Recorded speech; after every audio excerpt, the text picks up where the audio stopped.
ఒక వ్యక్తి పరిశుద్ధాత్మ నడిపింపులో ఉన్నాడనటానికి 3 గుర్తులు చూశాం కదా. మంచి ఫలం, క్రీస్తు యేసును కలిగిన మనస్సు, క్రీస్తుని మహిమపరిచే క్రమం అని. అయితే యేసుక్రీస్తుని మనసేంటో అర్థం చేసుకోవడానికి ప్రయత్నం చేద్దాం. మొదటిగా దీన మనసు కలవాడనని మత్తయి 11:29లో అంటారు. తండ్రి చిత్తం నెరవేర్చే మనసుని యోహాను 6:38లో చెప్పారు. దాసుని స్వరూపం ధరించుకుని విధేయతతో తను తాను తగ్గించుకునే మనసుని ఫిలిప్పి 2వ అధ్యాయంలో చదువుతాం. శరీరమందు శ్రమ పట్టడానికి ఇష్టపడిన మనసుని పేతురు మొదటి పత్రిక 4:1లో రాశారు. దేవుని మాట సెలవిస్తుంది, క్రీస్తు యేసును కలిగిన ఈ మనసును మీరును కలిగిండి అని. దీన మనస్సు కలిగిన వారి పట్ల దేవుడు దయ చూపిస్తాడు. తండ్రి చిత్తము చేయవారే ఉత్తమంగా బ్రతుకుతారు.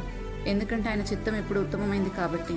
తమను తాము తగ్గించుకునేవారు దేవుని చేత హెచ్చింపబడతారన్న వాగ్దానం ఉంది. శరీరమందు శ్రమ పడటానికి ఇష్టపడేవారు యుగయుగాలు సంతోషంతో బ్రతుకుతారు. కాబట్టి క్రీస్తు మనస్సు కలిగినట్టు మనకెంతో ఆశీర్వాదకరం. ఈ విషయంలో పరిశుద్ధాత్ముడు మనలో ఎంతో పని జరిగిస్తూ ఉన్నాడు.